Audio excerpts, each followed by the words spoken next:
First Coast's most accurate forecast from the First Coast News Weather Team, certified by WeatherRate, sponsored by AC Designs. Just Robert Speta. We got plenty to talk about out there today. Of course, we're taking a look at the tropics. You can see the elephant in the room. That is that area coming off the coast of Africa. Now, a moderate risk of tropical development, and a lot of the guidance really indicating that we're probably going to get a storm, and dare I say, a full-on hurricane. I will say it, off of the east coast of the United States. The big question is exactly when, where, and how strong, but I do believe there is a likelihood there's going to be a storm. The other topic today is a weather impact alert across North Florida and South Georgia due to this big old trough. You can kind of see it on the satellite imagery there. And here's a look at the current radar. It is not an organized tropical system, but definitely a very tropical atmosphere, a very moisture-rich atmosphere that's bringing in passing showers and just these waves of rainfall. Flood advisories been issued along coastal areas of southeast Georgia, specifically around St. Simon's Island and even over towards Brunswick, Jekyll Island throughout the morning here. And I'm going to get to that in a second. But let's, like I said, talk about this area, the elephant in the room. We've all seen the models, and especially even if you are remotely in passing on social media over the last few days, you probably have already heard about this. So I'm not going to beat around the bush here. Basically, yeah, there is increasing guidance and increasing likelihood that we will have a storm and probably a hurricane east of the Bahamas, somewhere off the Caribbean, and potentially making landfall along the east coast of the United States, but also potentially staying out to sea as well. So that's really going to be the bulk of this. If you are watching specifically on YouTube and you have any questions, please put them there in the comment section. I would like to hear from you so I can answer some of those back and forth here, and I'll get to those in just a second. If you're watching on FCN Plus, thank you very much for stopping by, and as always, we appreciate watching on the FCN app. That way you can get those push notifications, especially if there's any severe weather and anytime we get these updates coming out on things like happening out here in the tropics. All right, so let's talk about this. So as I mentioned, right now a 40% chance according to the National Hurricane Center, but don't let that mislead you, because I do think that that's going to increase, and it even increased from this morning. First popped early this morning, then went up to a 30% and now a 40%. I strongly believe by Sunday, if not Sunday, Monday, we're going to have a high chance of development before this spins up. And I mean, even looking right now at satellite imagery, you can kind of see, well, first off, our area is right in here. Oops, excuse me. It's right about there. And you see all the convection, but let's flip this over to enhanced infrared imagery. And if you look closely, you can kind of see a broad circulation in here. Yeah. There's definitely some troughing due to this wave coming off of the west coast of Africa. It's those thunderstorms that form up over the jungles out there, and you get a lot of that moisture. It starts to work its way towards the west, and it starts to hit those warm waters of the Atlantic. Just towards its north, though, it does have some interaction with dry air, and that's the Saharan dust. You can kind of see the Sahara Desert right there, right? And then you see all this kind of dry air spilling in off of that. So that's what's been kind of hindering storm systems so far here in July and also over towards August. But now this area is just south of it, and I do believe it's kind of found a gap, a hole in the dust, that as it moves towards the west, it's really going to continue to keep its energy embedded in that, and that's going to allow it to strengthen and intensify here. So we're going to walk through some of the models together. I'm sure if you're watching, you probably could just screen grab one of these models, post it on social, and say, oh my goodness, here's a storm coming. But my goal here is not to just take a screen capture of one specific instance of what's going to be happening out there, but give you the whole picture and break down what I'm looking at so you can stay informed and help make proper decisions here, okay? So first off, here's our area. We have initialization. That is the number one thing we're talking about tropical weather forecasting. The models struggle with initial formation and then where it's going to go after that. But if you have a broad low, Now, this is where hurricane countries even come into play. If we had a hunter flying in this and it found a defined low-level circulation, models can pick up on that. And it gives you a much more accurate representation of what the forecast is going to look like based on numerical guidance. So here you go. You can definitely see the low there, tracking its way across. Let's actually, you know what? Let's put this on a nice little loop here for you so you can continue to watch this. Come off of the coast of Africa, right there, passing over the Cape Verde Islands, passing just north of the Lesser Antilles and Puerto Rico, and then move on towards west. Now, keep in mind, this definitely is not the end forecast, okay? But it gives you a good idea as it passes towards the south of the Bermuda High off towards the north. But in the last few frames, you can kind of see a trough digging in from the north.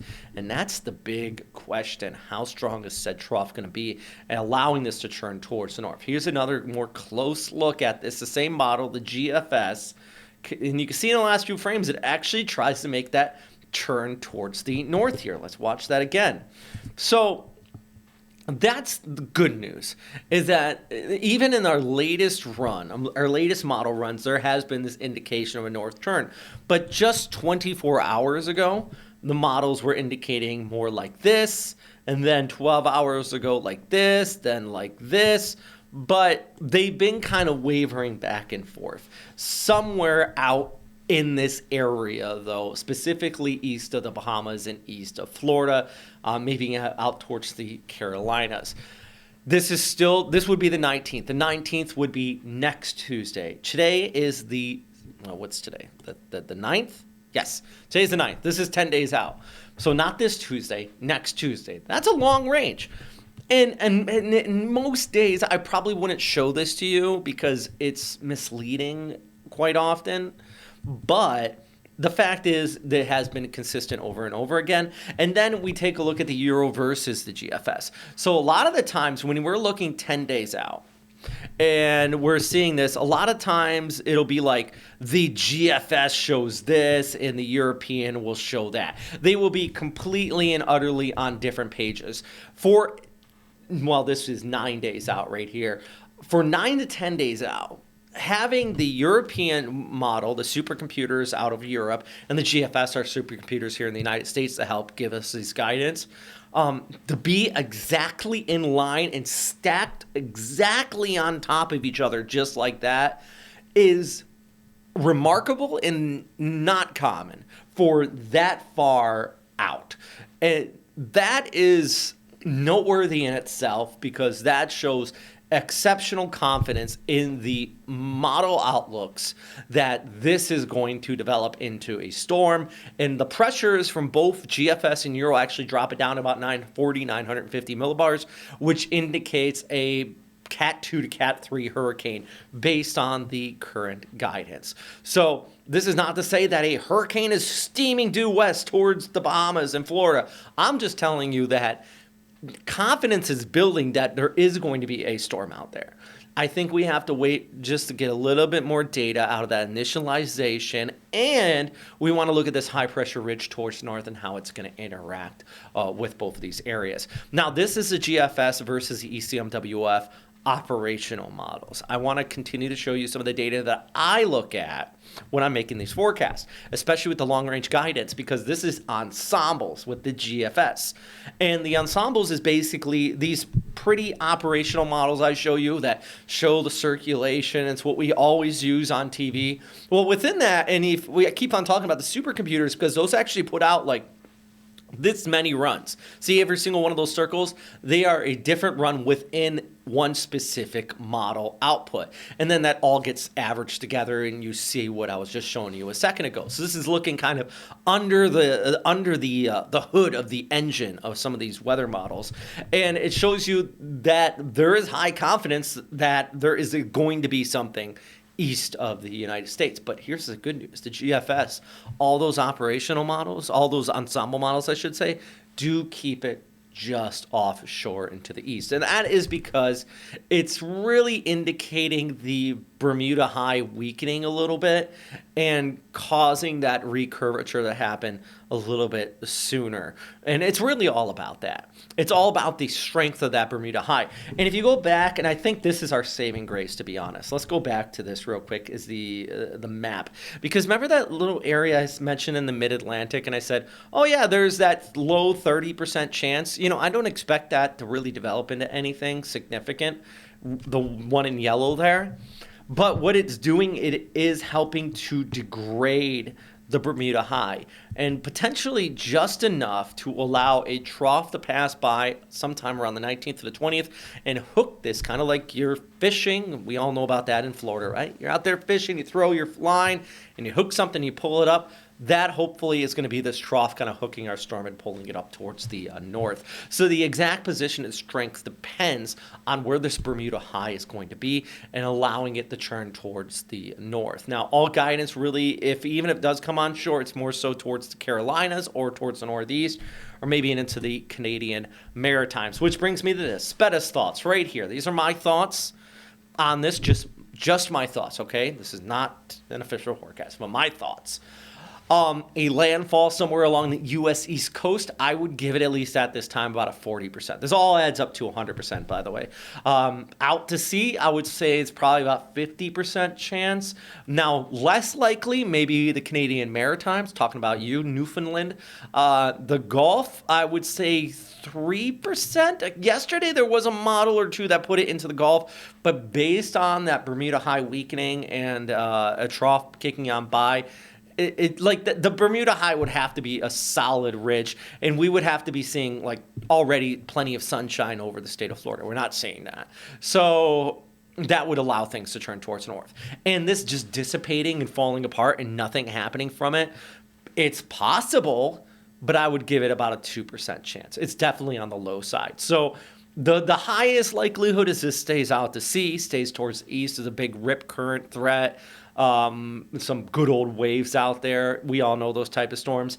The secondary possibility here is that it tracks close enough to the coast where it does make a landfall, just based on the position of that high pressure ridge. Now, when we talk about intensity, and I mentioned this earlier, was the Saharan dust.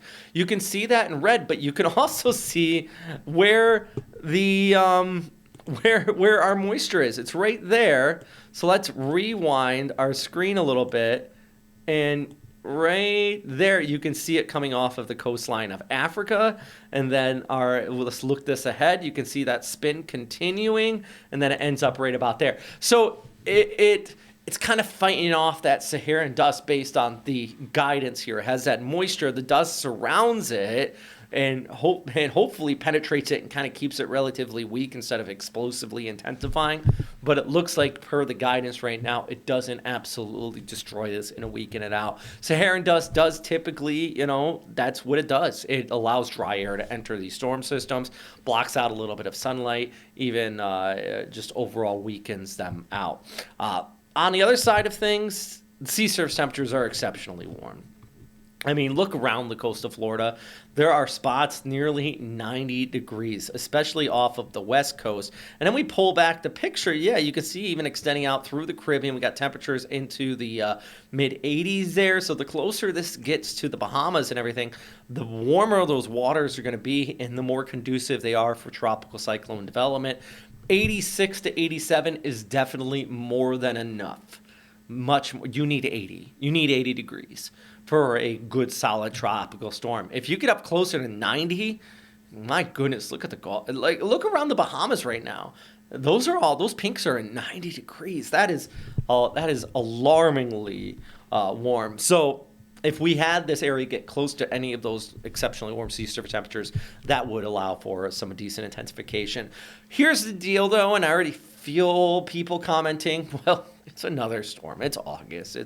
This happens. And yeah, it does. And actually, this right here, it looks like one of those model outputs, but this is the August origin for tropical systems and based on climatology, the average since we started keeping records of everything going on out here. And it does show you where these storms typically form out from, where this area is right now, and then it tracks towards the west around the Caribbean or turns off towards the north. Those are just kind of the likelihoods. So based on the operational models, the ensembles, everything we're seeing right now, and climatology on top of that, I am fairly confident for saying right now, yep, we are going to have a storm, probably a hurricane. Just depends on when, where, and how strong. Those are the number one questions. We're also getting towards that peak of hurricane season, so hey, having a storm out there in mid-August is not unheard of nor surprising, right? All right, so let me answer a few questions if we have any here on our YouTube channel. Janet says, time to keep a good old eye on Mother Nature. I agree with you. I don't know what Shia's trying to say here. One model projects it making landfall on Florida on August 20th. Yeah, I did see yesterday there was some guidance. And I'm only showing the CMC and the European here, but the Canadian model as well has been kind of pushing it closer to a landfall. The European has been releasing their AI model. It's kind of this new guidance based on, initial conditions and where it typically happens. Has been exceptionally close, but not quite at landfall. It's just been skirting the coast, which is why I showed you those ensembles here just a second ago to give you a good broad idea of where the models are thinking of and kind of the split between them. But good point, Shia. Let's see. And Shia, you have another question. Will my mom be okay? She lives in a trailer outside of Jacksonville. Here's the deal, at least at this time, it's way too early to say something like that. Right now, I am trying to give you as much information. I don't like holding back. I don't like holding back information in the spirit of not alarming you. You're all adults here. You can all understand this as well as long as I give you the information available. I can't tell you. If anybody says, yeah, in your house on the 20th, over a week and a half from now, it's going to impact specific home, they're full of it. So I'm telling you as much as I know right now, and I know that there's probably going to be a storm east of Florida, but coming on shore or staying out to sea, as I just showed you a second ago, there's that 40 to 50% chance of out to sea or on shore. I think that is going to be one of the things that you really want to keep a close eye on, is just basically that long range outlook. And the closer we get, the more details we'll be able to get, and then you'll be able to make those proper plans for yourself and your mother there. But very good question, Sheehan. And I think at this point you just want to keep a close eye on it. Now, if it's on the west side of town, more often than not, as long as you're away from the coast, you're fine. So even in a trailer or a double wide or anything like that, unless we get a full-on storm barreling down on us. So, yeah, that's some of the questions on here in our comment section on YouTube thus far. I do want to shift gears a little bit. Of course, we're talking about the tropics in this area out here, but also I want to talk about our local weather across the First Coast, because there has been this big trough out here, just bringing rounds and rounds of rainfall. In fact, let's zoom in on our friends in Brunswick, even out towards Savannah. This moisture has been pumping on shore. I know Jacksonville had some showers around 4 to 5 a.m. This morning. And yeah, even right now, you can actually see right there in the Arlington area, extending down towards Green Cove, Springs, even out just west of Nocatee. We have some passing showers, but we did actually have flood advisories. It looks like they were canceled at 10:30, but we had a flood advisory in place for Brunswick for like 5 hours this morning because of this persistent moisture flow coming on shore. And let's put this in a loop and you can kind of see what I'm talking. Actually, you know what? I'm going to go back 5 hours and now let's loop it. Bam.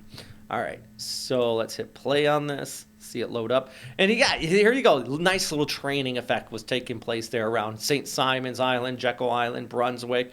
And that's the issue with this trough overhead and these rounds of rainfall we're seeing out here, it's not one local storm, nor is it like your isolated afternoons. It's these trainings that we could be seeing here. And as we go ahead through the afternoon, a lot of these are going to creep a little bit further towards the south, including into the Jacksonville area. So here's another look with that big old trough and kind of the flow going around it. And you can see on the north side of that trough, that wind's getting pushed on shore. So it's really the Carolina, southeastern areas of Georgia, Nassau County, Duval County, and northeast Florida seeing kind of the most of the rainfall here today, tomorrow, and even over towards Monday. While if you're on the west coast, it's south of that trough, and it kind of feels like a big tropical system, right? Well, south of that trough around Tampa, St. Pete area, all the way down towards our southwest coastlines, that's where you're going to be looking at some of the heaviest precipitation. So it gives you a good idea of where those highest flood risks are, where you could see about 3 to 5 total inches when this is all said and done. And yeah, right here, you can kind of see on our future cast as we go ahead through this evening, those showers kicking on by. Then again, Sunday morning into the afternoon, you got more rounds of rain. And then I have that low annotated kind of indicating the heart of this trough. And then by Monday, the winds start to shift in from the south as that low moves further towards the west. And by Tuesday, we start to get back in kind of this standard weather pattern. So the weekend, it's not complete wash, but definitely on and off areas of showers with local storms that could be producing some flooding due to the persistent nature of them. So, hey, let's talk football. Jags are in town. First preseason game against the Pittsburgh Steelers.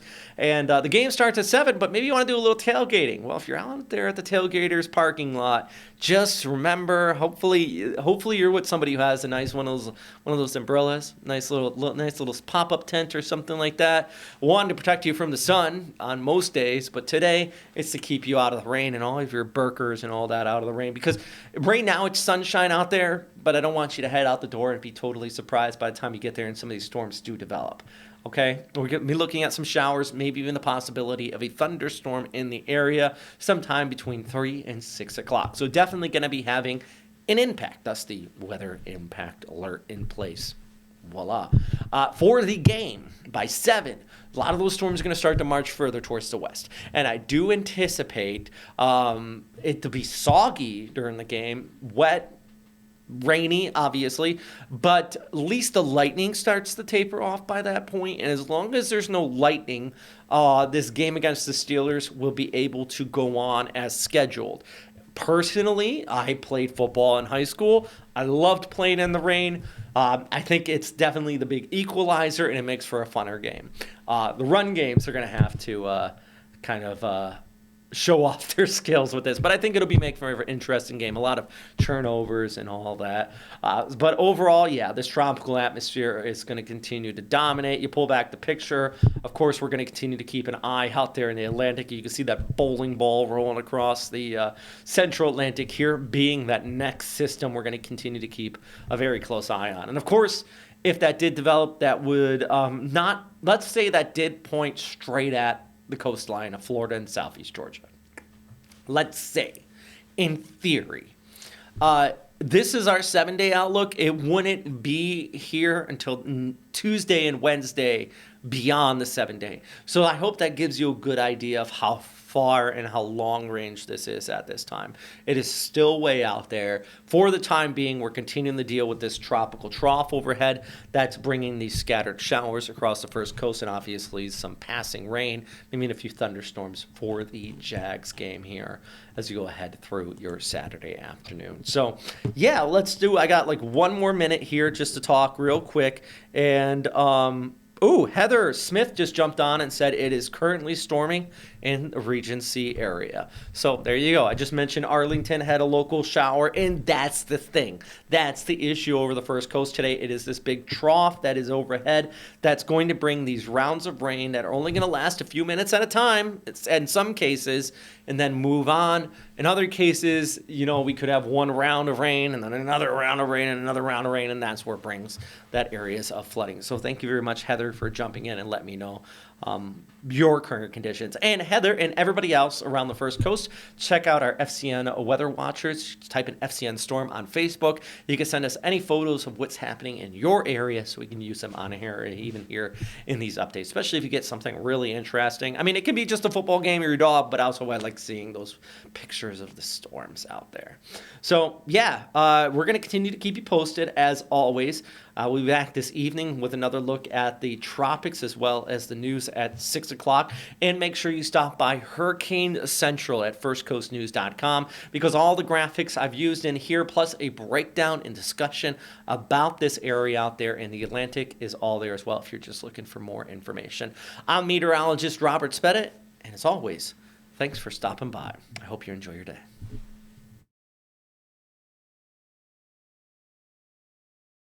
Decent conditions and temperatures into the mid to high 80s.